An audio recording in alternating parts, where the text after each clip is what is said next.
Hasiko gea dena gaude, ez? Bueno, Arratsaldeon, parte hartzaileek Joani ez dago. Eta eta Josemi, nik uste Joani ez eta Josem bai, vale.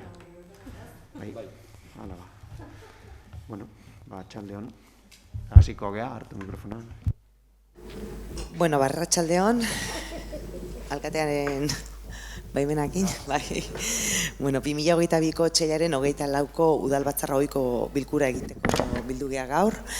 Eta, bueno, ikusten dezuenez, 12 puntu dauzkagu aztertzeko, eta, bueno, hasten gehan eba dezue, bai. Lehenengo puntu izango litzeke, 2022ko urtarrilaren 27ko udalbatzarrak egindako batzarraren zirriborroa edo akta.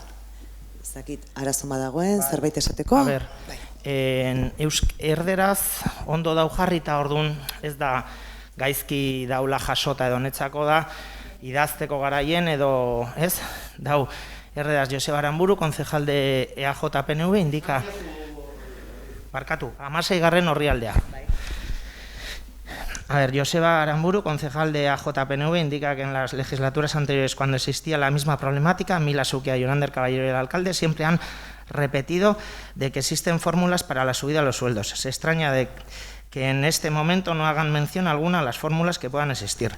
Le recuerda que en la legislatura de Igor Eguren, del mismo partido en el que militan, se subieron los sueldos, incluso mencionó dicho alcalde de que los sueldos, si se quiere, se pueden subir. Hoy ondo dau jasota, eta berez, baino, gero euskerazkon dau jarrita. Dana ez irakurriko, hasiko naiz Igor Egurenetio. Igor Eguren beraien alderdi kidea, alkate zenean soldatak igo egin zituela, eta argi esan zuela soldatak nahi izan ez gero, igo ezin zitezkela, eta logikoki erdera egin. Bai, hoi da bakarrik.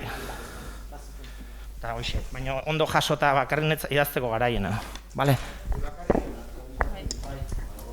Bale. Ba, aldaketa hori eginda, eta, bueno, gelditzen zitzaiden Bittorrek ez zaiteldu zure emaila, aldaketarekin. Bialdu diazu, gaur? Bialdu nizun, baina... Ez, baina bialduko diazu. Bale. Bueno, aldaketa hori eginda, aldeko bozkak? Bale.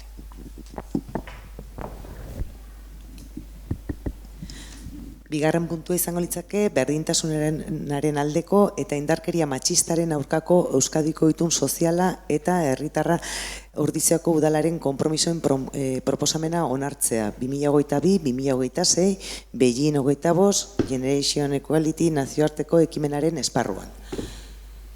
Hau azalduzun berdintasun teknikariak komentatuzun, Beijing 25 hori zala eta baze konpromiso batzuk zeudela, eta horren inguruko azalpenak eman zituen batzordean, da ez dakito zerbait daukazuten adierazteko, aldaketan bat formulatzen dezuten. Bai. Puedes comentar, después de releer un poquito el documento, parece que se contó con la colaboración de 7 técnicos del ayuntamiento para la elaboración de esto. Lo que me sorprende es que no esté la técnico o el técnico de servicios sociales. Para elaborar un documento de estos... Marian, Pero Marian no es trabajadora social. Los protocolos de protección, los de atención, que van unidos a los aspectos de detección, es clave que esté alguna trabajadora social, porque luego en esos protocolos siempre se recurre luego a la colaboración, a la coordinación entre los servicios sociales de base, de atención primaria, y los servicios sociales especializados. Entonces sería interesante que en algún momento se incorporara a alguna trabajadora social al equipo, que dice que va a seguir trabajando. Vale, igual ese grupo, lantalde hori pixka sortu da gehiago dinamikak aurrea eramateko eta udal prozedura hortan txertatzeko, baino noski Jone jakinaren gainean dago eta Jone biltzen, osea, beraien koordinaketa dauzkete eta biltzen da Kristina ere Jonekin, eta baina igual izan liteke eta aztertuko dugu Jone ere talde horren partaide izateko aukera.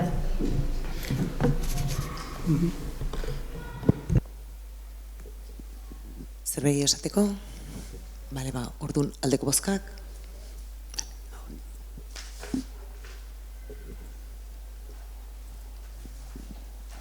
Hirugarren puntu izango litzake Osakidetzari doako lagapen bidez ematea Etxazarreta kaleko 11an kokatzen den lokala, bi zenbakidun lokala. Domingo Unano plazaren mailan Ordiziako osasun zentroa handitu ahal izateko.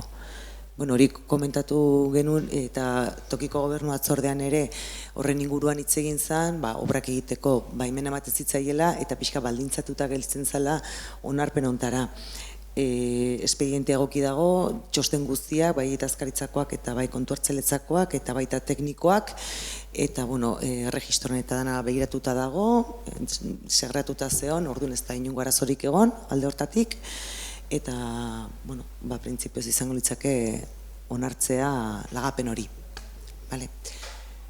Batematek zerbait esateko, adierazi 15 egunez egongo dela esposizio publikoan edo jende aurrean. Indarren sartu albatik. Beraz, aldeko bozkak?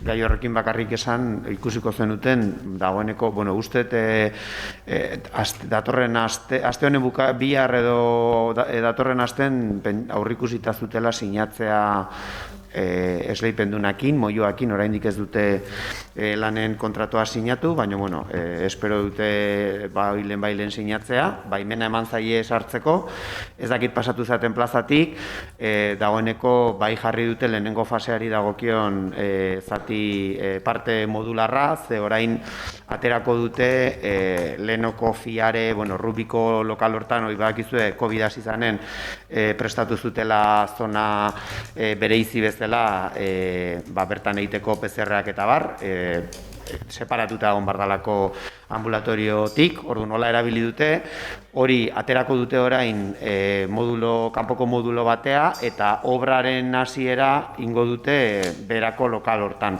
Hori dena ingo dute, planta guk guain zeditzen diogun planta guzti hori akondizionatuko dute, eta akondizionatuta dagonean goiko zati batzuk bera pasako dituzte, eta horrez sartzen ez dienak modulo gehiago jarriko dituzte, plaza osoa beteko dute, baina hori guain momentuz bakarrik egongo da zona zikina edo infekziozko arriskoa dauden COVID-akin lotutako txertaketa eta PCR-ekin lotutako zona hori, eta espero dutela printzipioz dena lehenbailen hastea. De todas formas, el documento definitivo del acuerdo se pasará por Junta de Gobierno. ¿Cuál? Aquí hay unos 4 datos, pero aquí pone que va a haber un acuerdo, o sea, se va a mejorar todas las condiciones del acuerdo, ¿no? Vamos, leído. Acuerdo es una cesión. No, yo creo que lo que ponía era que las condiciones de la cesión se perfeccionarán. Perfeccionar es que hay que... No, perfeccionar es escritura, sí, se escriturarán. Perfeccionarán es perfeccionamiento de lo que es la cesión. Para que nos conste, para que se haga la inscripción correcta en el registro. Es para la inscripción. No va a haber ninguna modificación en el... No. En principio es da doako lagapena, eta lagapena lotuta dago, reversiblea da, lotuta dago, osasun zentroko erabilerarekin, erabilera hori bukatuko balitz, edo beste, birkokapen X gertatuko balitz, bueltatzen da berriro, azkenen baldintzak, goiko bi pisuak, baldintza berdina dute, orduan da, iaia, baldintza berdinetan, hirugarrena. Hori da, bera komentatu duna, pixkat, erabila dauka, osasun zentroa den bitartean, osasun zentroa erabiltzetik uste baldin badute berriro itzultzen da ondasuna udale patrimoniora edo ondarera, eta baldintza hori dauka, eta itzultzen baldin bada, bertan egindako obrak eta guztiak gure udalaren aldekoak izango dira. Hori da pixka bat egiten dena.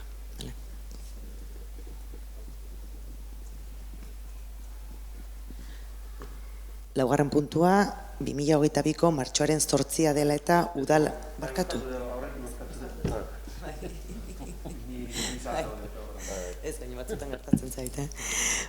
Laugarren puntua, 2022ko martxoaren 8 dela eta udal adierazpena eudeletik jasotakoa. Batematek irakurri dezute danok, irakurtzea nahi dezue, edo azalpenik eman nahi dezute honen inguruan.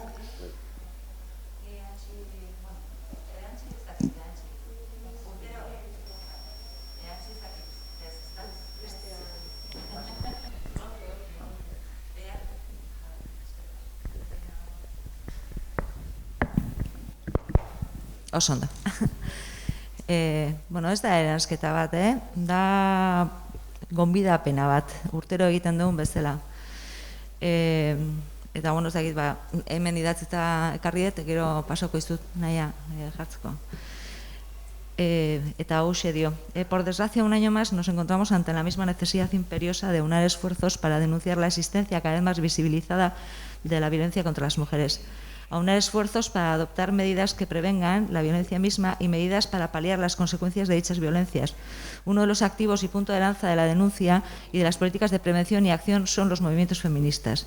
Y por esto mismo, un año más, invitamos a todas las concejalas y concejales para que donen la retribución que perciben por la asistencia a este pleno a la contribución del pago de los gastos que ocasionan las acciones que se organizan durante este día 8 de marzo y otras durante el año. Estas acciones se organizan por la Coordinadora Feminista de Ordizia y la entrega de la cantidad se propone se realice en la cuenta de Kimech para que esta asociación lo derive al pago de dichos gastos. Bueno, gehitu iten da, bialtzen diguzunean gehitu iten diogu testua. Vale.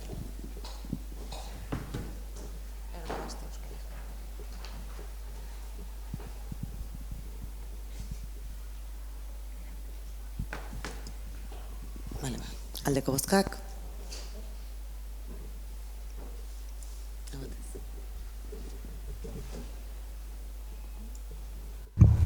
Nik bai eskatuko nogena izango zen, nik uste aldezko bozkau deu bosgarren puntu ez. Esan nahi dut, milak eskatuko nuke zinegotzi bakoitzei pasatzea eta bakoitzak erabaki bezala. Iaz behintzet nik uste fundan urten horla itzala. Iaz dintzan bezala bialiko da, bakoitzari bialiko zaio ea gonbidapen horri atxikitzen zaion eta horren arabera kalkulatuko dira gero asistentziak. Iaz ere horrela egin zan eta itzengo dugu bai Agurnetan Maiderrekin.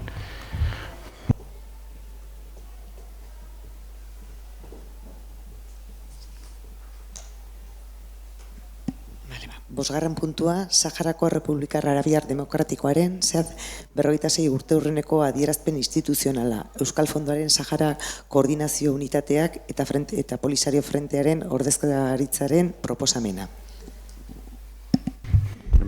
Honen inguruan esan, urtero nik uste jasotzen degula Euskal Fondotik horrelako adierazpen bat, okerrez bana iaz eta aurrekotan ere onartu gendun, eta jaso bezala bere hortan ekarri da plenora aurreko urtetan bezala, eta ez dakit beste urte batzutan badakit, ezakit Iñaki eranskinik edo emendakinik edo proposatzen dan, behintzet jaso bezala ekarri dugu.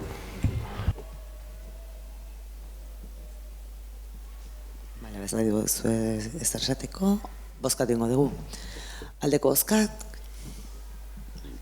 suposatzen dut hau gero onarpena Frente Polisarioari igorriko zaiola, ez?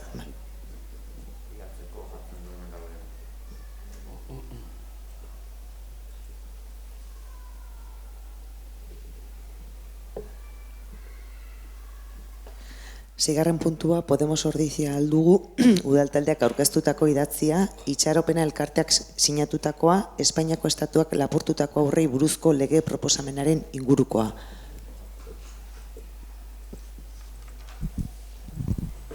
Bai, testu hau aurkeztu genuen udaletxean, Asociación Itxaropena, berak, Itxaropena elkartea berak eskatutakoa. Ez bakarrik guri baizik eta talde politiko osoai, eta hainbeste tokitan aurkeztu egin hoi da. Zenaz dijo, 2008ko txairen 26en lapurtutako aurrei buruzko lege proposamena sinatu eta registratu zen Espainiako estatuan. eta 2008ko ekainaren 23an onartu zen ura aintzat hartzea ia hau batez diputatuen kongresua talde politiko guztien aldetik. Gaur egun talde politikoak zuzenketa izapidean markatu ari dira lanean.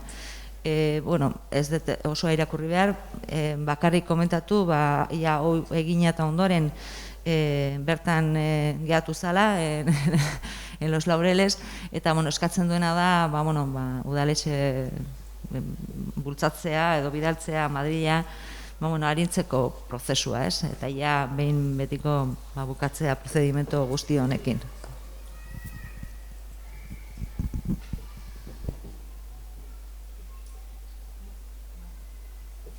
Bale, orduan bozkatu iten dugu, alde bozkak.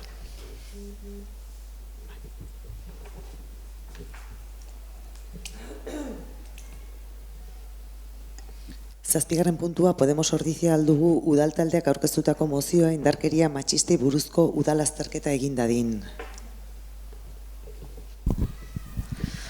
Kasu honetan, ikusi dugu laugarren puntuan 2022 martxoaren 6an deia eta udal adierazpena udaletik jasotakoa, hau nolabait komplemento antzeko izango litzateke eta aratago dijoa, ez? Eta aukeu aldadetik, martxoan soien ospatzen den emakumeen nazioarteko egunean, urteko gainerako egunetan bezala, mugimendu feministak argi uzten dute, beharrezkoa dela espazio publikoak okupatzeko modua eraldatzea, baita bizi garen gizarte patriarkal honek emakumeen bizitzetan dituen ondorioak ikusaraztea ere. Izan ere, feminismoetatik salatzen diren desberdintasun eta indarkeria matxistak egiturazkoak eta sistemikoak dira. Pertsona ahulena eta zapalduena kontura onura eta privilegioak lortzea helburu duen sistema baten bidez finkatuta eta sostengatuak eta gizarte guztietan pertsona horiek mota guztietako emakumeak dira. Datu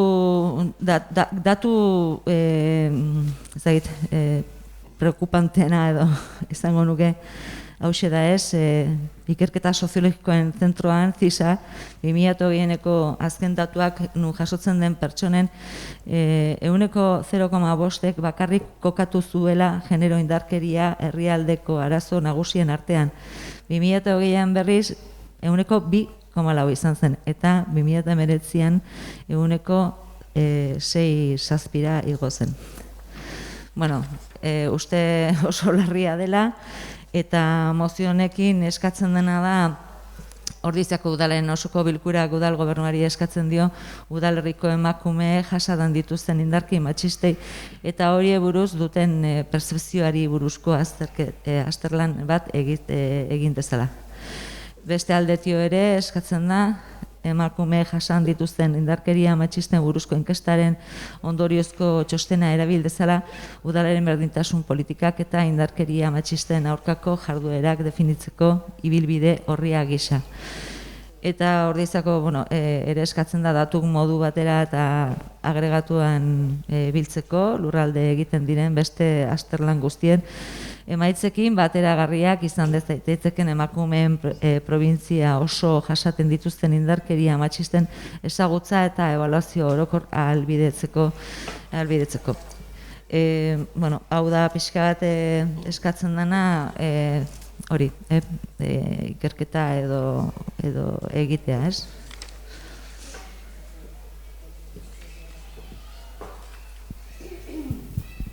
Norbait zerbait esateko? Bozkatu egiten dugu. Aldeko bozkak?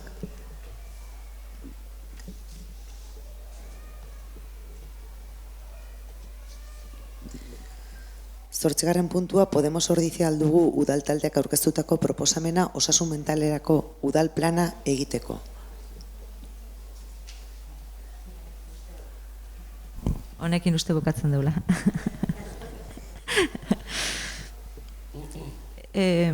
Euskal Autonomia Erkidego egindako ikerketa batzun arabera, pandemiaren egoera denbora luzatzeak osasun mentalarekiko lotutako nahasmenduan intzidentzia pixkanaka handitzea eragin du. Hala nola, antsitatea, 21,6, depresio 18,7, edo trauma osteko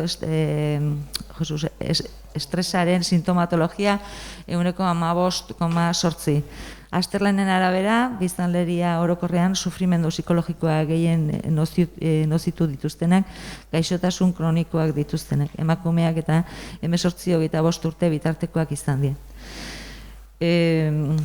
Horrela dijoa pixkat, uste ez dela inbeste pandemian eragina, baita ere baizik eta sistemiko arazo daukeuna ez da.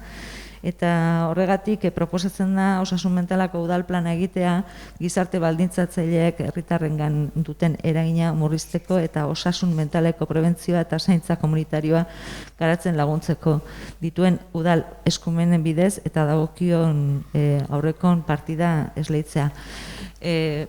Eskatu ditugu hainbeste datu, behintzete osasun mental zentro eta pasau digute ordizin 2021 zenbat pertsonak izan dira beraien bezerok esate bateako, eta agertu dira zenbaki bat 284 pertsonak. Puntu da 45 eta 54 arteko adineko jendea, gizonezko 32 eta emakumezko 31. Eta gero adin txikikok ere presentzia politia daukea, gizonezko 27 eta emakumezko 8, eta kasu honetan jartzen dira otros trastornos mentales 14 eta sinpatologia psikiatrika 12, kantitate politia da ondo daukea jarrita, eta behar bada datuokin lotura, beste datu edo beste sektore baten datukin lotuta, egin dezakegu plan politia. Ikusi dugu behar bada plan, esango eba, dependentzia edo, adicciones plana, plan de adicciones, eta horrekin behar bada lotuta egin dezakegula beste plan bat nahiko zabalagoa, eta ikusita estratu bakoitzen, elkarten estratu bakoitzen bai ume txikik diela, gurasoi rekurtsok emanda, laguntza, bai gazten erabaiak eta adizioak eta bullyinga dela, baita gaztek hor dare hainbeste gaztek emakumek gero dare ze problema dituen, ez? Eta gero, adin beste adinekoak bakardadea eta olako gauzak. Nik uste diagnostiko zehatza egiten bali madeu eta ikusten bali madeu nundik noa gure osasun mentala jokoan sartzen den edo, horre egin dezakegu neurri jarri eta landu pixkat dena artean.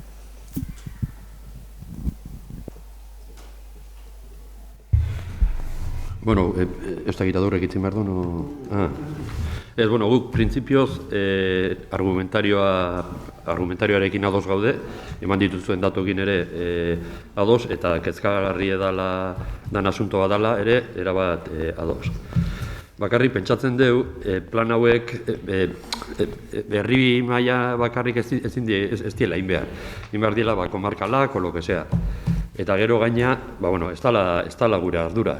Udalaren ardura ez du konsideratzen hau danik. Eta, igual osakidetzai eskatzea indezala komarkarekiko plan bat edo estudio bat, ondo iruditzen zaku, baina printzipioz udalarei gure ardura ez dan partida bat jartzea, printzipioz usten dugu, herri bakarrik indako estudio bat ez dala nahikoa, eta, lehen esan dutela, gure ardura ez dan ez dugu oztopatu nahi, azten itu ingo geha, baina iruditzen zaku igual eskatu behar zaiela beste batzu egin dezatela guri eskatzen zakun lan hau.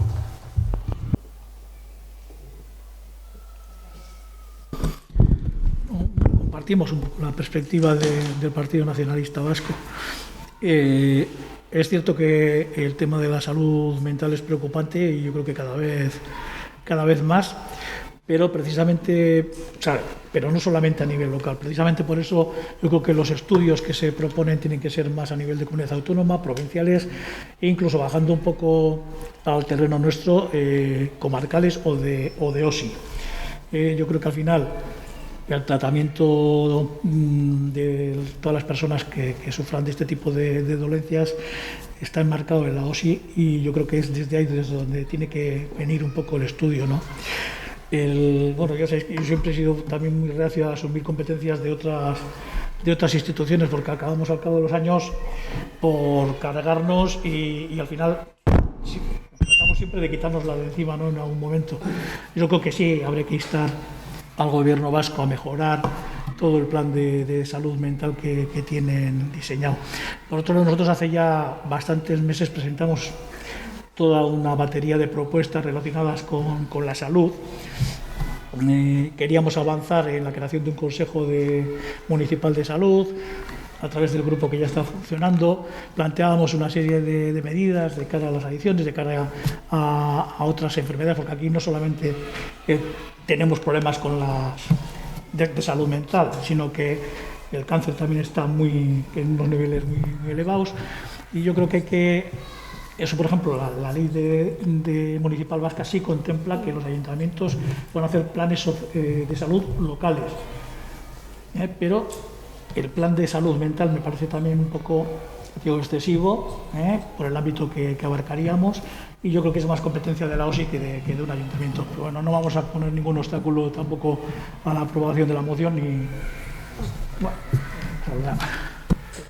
Bueno, bai, guk zentzu hortan, hori bai da irakurketa bat, eta nik uste eskumenak oso argi zehaztuta daudela, eta zentzu hortan udaletik ulertzen dut osasun mentalea Osakidetzaren menpe dagoen zerbitzura iristeako, hortik aurrea argi dago eskumena zeinena dan, ez? Baina bai uste dugu baita ere prebentzioa bai ematen dela eta prebentziorako neurri horiek bai eman behar diela igual eremu lokaletik, ez? Behin osasun mentalera iristen geanen eta tratamendu bat hori ziurrenik hor plan bat egin barko da eta hor sartuko da eskumenak ditun administrazioa, baino uste positiboa dela ditugun eskuarten ditugun datukin ikusi evoluzioa zein dan, argi eta garbi harreman bat dago baita ere nahiko garrantzitsua adikzioekin eta ikusita adikzio plana berregiteko daukagula. Ikusita baita ere beste foro batzutan agertu da bakardadeak baita ze garrantzi daukan osasun mentalakin izan daitezken gaixotasunekin, depresioa ere hor dago eta gero nerabezaroan eta gaztaroan bullyinga eta gaur egun sare sozialek eragin dezaketen jazarpenak bai ze harreman zuzena duten osasun mentalakin. Nik uste zentzu hortan guri dagokigun esparrutik ikusita bai ikusten dugu interesgarria txertatzea beti ere guri dagokigun esparru hortan prebentziotik igual asko egin dezakegulako eta behintzat helburu izan barko litzateke zoritxarrez osasun mentalerak iristen dien pertsona horiek iritsi beharrez izatea aurretik ere neurriak hartu dielako, ez? Eta hori da egiten dugun irakurketa. Horregatik alde bozkatuko dugu. Gauza bakarrik. Hori nik uste kompetentziaren garbi geratu da, hasieratik. Behar bada presionatu ezakegu, Osakidetza, rekurso profesional gehiago jartzea, eta zerrenda desastre bat.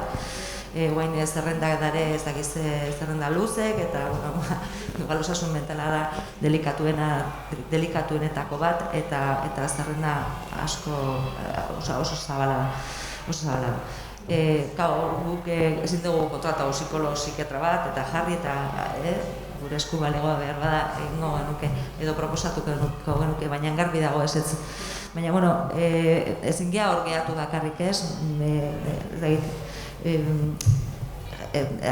esateateako, hemen dauke tekstu txiki bat eta 3 lerrok die ez, baina jartzen du, el ámbito municipal Con él, el municipalismo se configura como un elemento fundamental para el impulso de las políticas públicas que mejoren la salud de las poblaciones, incidan sobre los determinantes sociales de la salud y tengan en cuenta de forma transversal la equidad, la participación ciudadana y la intersectorialidad, ¿no? Hay literatura al respecto, podéis entrar en internet, en Gaceta Sanitaria, municipalismo, osea, dare mugimendu handiak, nun udaletik martxan jartzen ari dela horako planak, zeren prebentzioa berez, baina osakidetzan sartzen da almenen edo, baina askoz lana gehiago egiteko daukula, ez? Eta gure esku dago, guge azkenen herritarretik gertuena garenak, ez? Eta guk ez balin ikusten zeintzu dare bakarra den, jai daukegu, eta ez balin ikusten bolina nun dago, eta gure kaletan zer eragiten edo zer egiten den, gaizki gabiltz, eta gure esku badago. Guk aldeguna egin balin bazakegu, pausu bat aurre izango zen, ezta?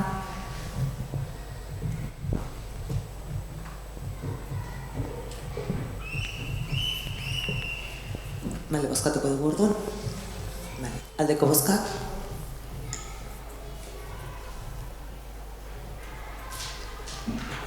Aurkakoak. Abstentzioa.